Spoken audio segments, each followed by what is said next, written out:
That's good. Yeah. Okay, welcome everyone. Nice to see everybody again. We're going to start with broadcast section and then an embargo section for the writers, and we'll kick off. Okay.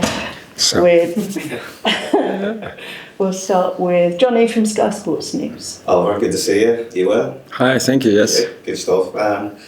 Oliver, big few days for the club on and off the pitch coming up. Obviously, the court case is ongoing as we speak. Your chairman, Steve Parrish, is over there. He's feeling confident. Are you feeling confident too about the work? Yes, I'm always positive, and I can't see anything why we should be demoted or why we should stay in the Conference League, because I know the club, how the club works, and it's just the chairman and the people who are here daily who take the decisions. So quite positive. How has the case over the summer, has it affected the mood at all around the club? No, not at all.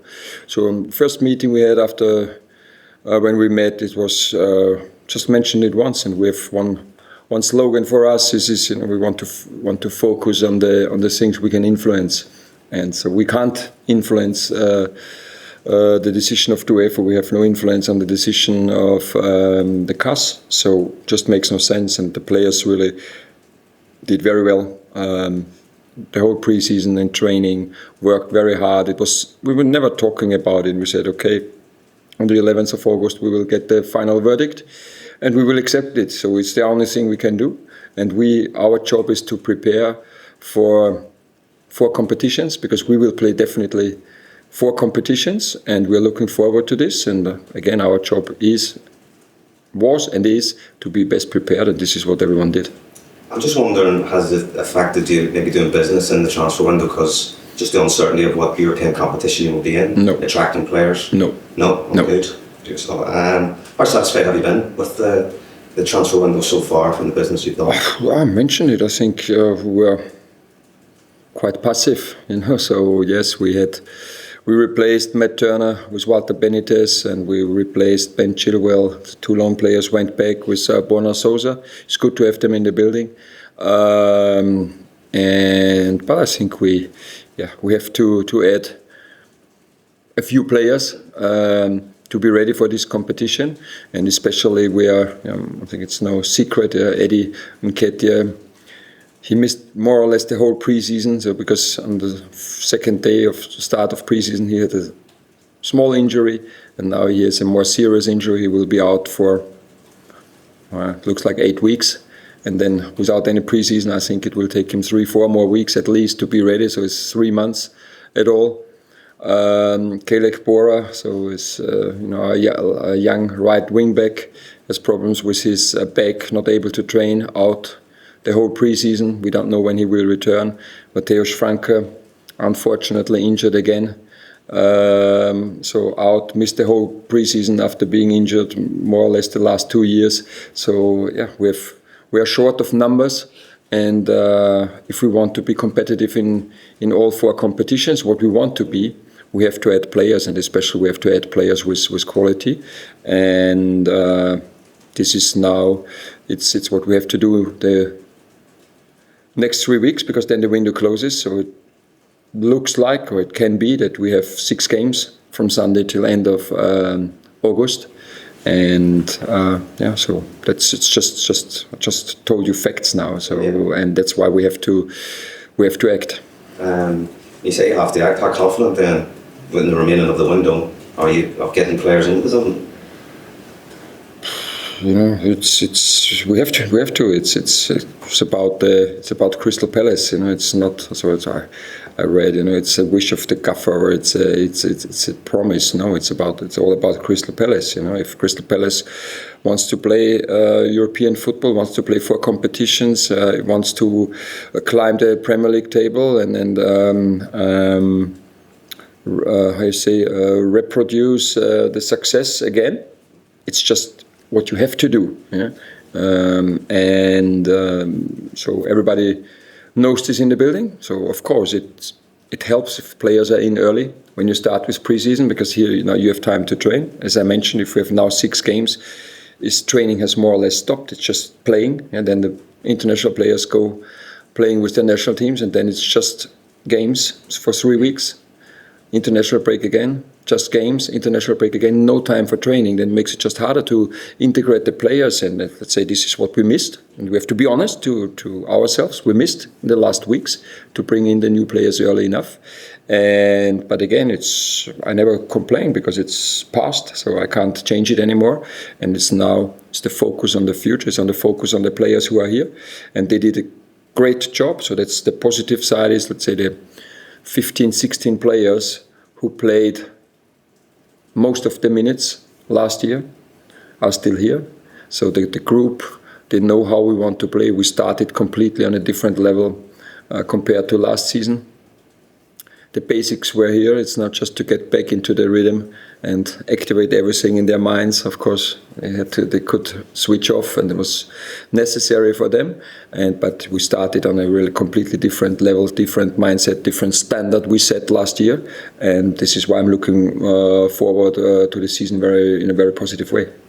Yeah, you said you can't complain, but has there been these sorts of frustration of just not being able to get these deals done ahead of the... You know me now, when the sun is shining, I'm never frustrated, so it just makes life harder if you're always frustrated. So yes, but that's part of the job. I think is in your job is the same. Some days are a little bit better, some not, but again, for me, it's when I see how the players are working on the pitch, how I could see how we progressed in the 4 weeks now, 4 weeks pre-season, as a team again, how their habits came back. Was really delighted with the last friendly against Augsburg. This gives me a good feeling. I see the players, I see the mood here, and that's why I'm positive. Can I just throw up a name that's just been linked with you? Is it just Raheem Sterling? We've seen some reports. Is there anything in that? Nothing. Well, there's been players linked from leaving the club. Eze, we'll not talk about his future. Do you still see him being a Crystal Palace player coming the end of this window? He will play on Sunday, definitely. Mark as well. Mark will captain the team. Yeah. So. You mentioned Mark, yeah. And what about your own future, Oliver, that you're heading to the last year of your contract? Has there been any negotiations there, or are you very relaxed on that situation? No negotiations at the moment. Well, we'll look ahead, back at Wembley again this Sunday. How much are you looking forward to that? I'm excited already. I could see in the off-season, we're at home, we also have time to reflect, and of course always having a call and preparing the next season. But I could feel it personally this week. I came back in the competition mode like this, and I'm looking forward to this game, third game at Wembley, third time. Hope and think sold out, and facing Villa the first game, facing Man City, and now Liverpool are really top teams here, and that's much better than playing a last friendly somewhere, it's a chance to win a trophy, and it's a chance to compete with the champion.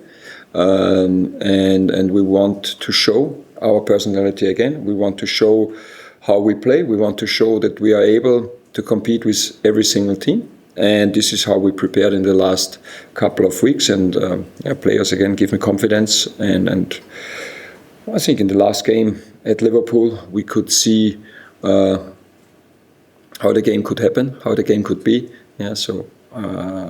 Really looking forward in the best possible way. As for Liverpool, they have strengthened. They've gone again.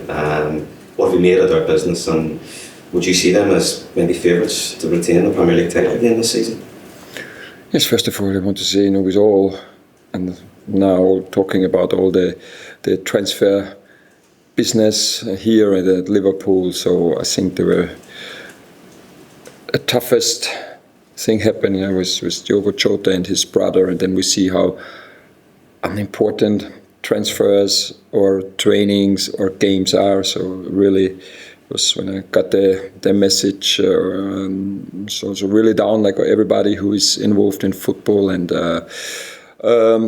so I think also this game, the Community Shield first game, will be under these circumstances. But on the other side, yes, Liverpool showed their ambitions. I think always you show your ambitions. A club shows their ambitions on the transfer market, and if you are the champion and then investing this kind of money, bringing in top players with a clear profile, it shows the ambition, yes. And it's not for me to define Liverpool's goal, but when you are the champion and act like this, I think it will be the goal. And yes, they will play for the Champions League, for the Premier League title, like Arsenal, like City, like Chelsea, and yeah, let's see who makes the race. And just finally, the significance of the Community Shield has always been debated. Mikel Arteta and Jose Mourinho have seen it as significant trophy. I just wonder how you view the trophy itself. For me, it's always when you play a final, when you play for silverware, then you always want to win it, and I think I mentioned this so often sometimes I felt it was when we were speaking about the Carabao Cup, and we entered the competition to win it, and then it was, that's Carabao. And of course, when we have a game in training, I hope everybody wants to win it. It's a winning mentality, and so I played when I was at home after the training camp in Austria. I stayed at home. And I play, I don't know how you say in English, this one where you put this in and 4 in a row wins? Connect 4. Connect 4, and I lost twice in a row against my daughter. I was really upset. So really, and it's and this I think is just the mindset you have, and I hope, and this is what we try to create always, a winning mentality. Never play a game just for playing it. Enter the pitch, go to Wembley, be prepared in the best way. Have the confidence that you can win it and give the best that you can do it. It doesn't mean that you always win it, but this is what we expect from us. This is what we expect from our players. And I think this is what the fans can expect from us. They can't expect winning it, but they can expect that we enter the pitch and try to win it. And this is what we will do. Good luck. Thank you. Thank you. Alex from BBC. Hi Oliver. Is it nice to be able to focus on a match on Sunday, the chance to win a trophy after all of the stuff going on off the pitch? Oh yes, it's good that the season starts, and then there's still 3 weeks to overcome until the end of the transfer window. I mentioned it last year. It's always so noisy and so many things going around, and I really would be delighted if the top 5 leagues could find an agreement and end the transfer window by the start of the season. So much political things going on, what I don't like, because it's about sports, it's about football. Fans want to see the best team on match day number 1. I think this is what they deserve, and there should be an agreement, but it is how it is. And for us, it's again focus what we can influence, and this is especially the work on the pitch. Like you say, you got into the Europa League through sport by winning the FA Cup. Would you feel hard done by if you did end up being in the Conference League, because it's not something that happened on the pitch? It's if you get punished when you feel innocent, it's tough. Yeah, and it feels like this. Yeah, if we have to play Conference League, it feels like we are punished, but being innocent. On the other side, if we had ended the season on position 7 and go straight into the Conference League, we all would have celebrated. Yeah, so these are the 2 feelings we have. But again, if you haven't done something wrong and you get punished, you never feel good. So I think it's all of us is the same, and this is how we feel, or how we felt after the UEFA decision.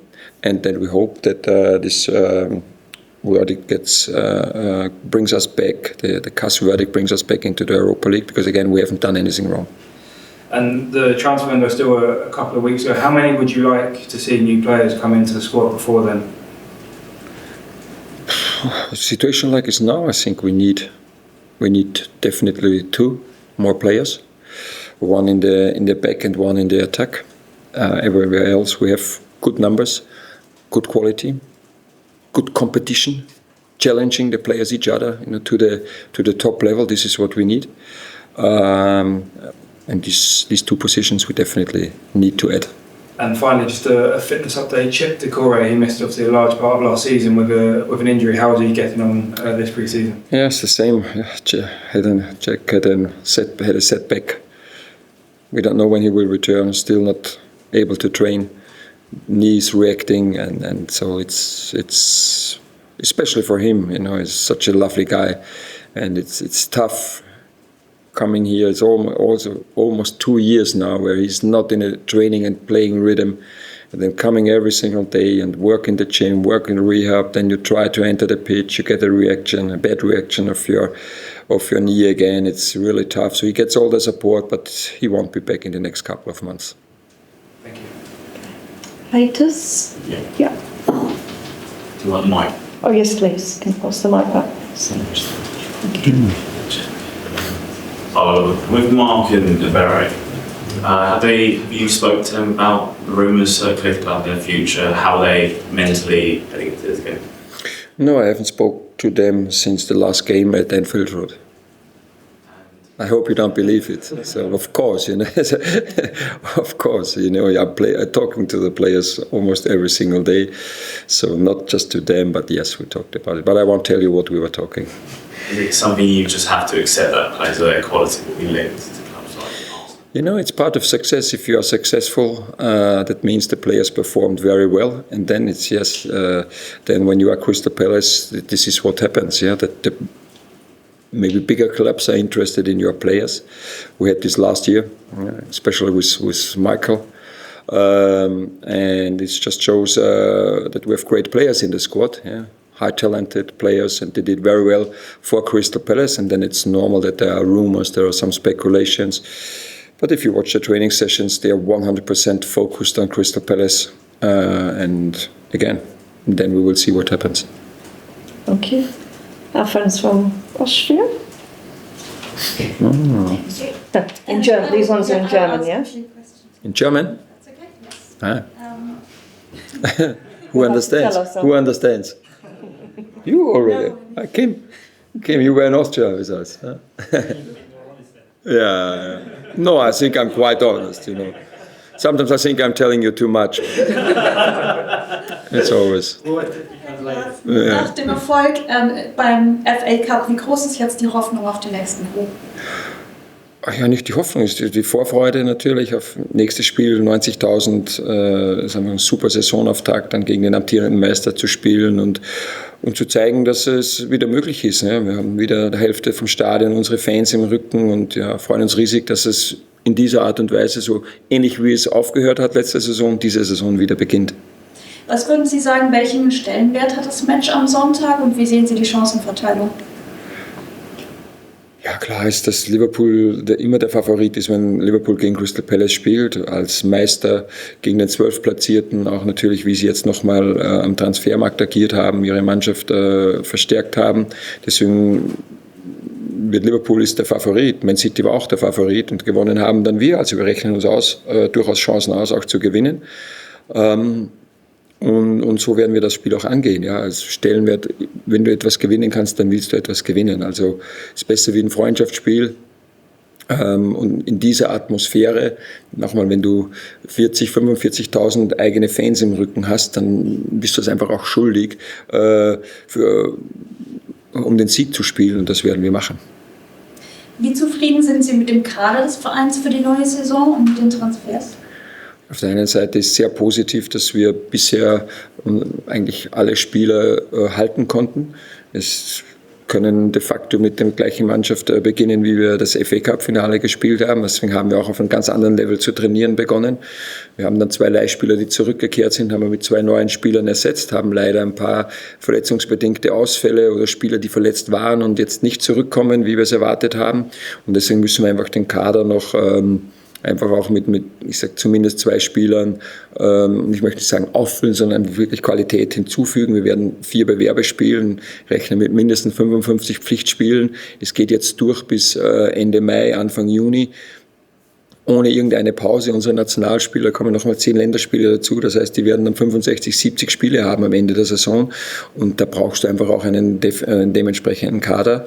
Und das ist was dafür haben wir jetzt noch 3 Wochen Zeit, das auch zu machen. Letzte Frage, was sind Ihre Ziele für die neue Saison?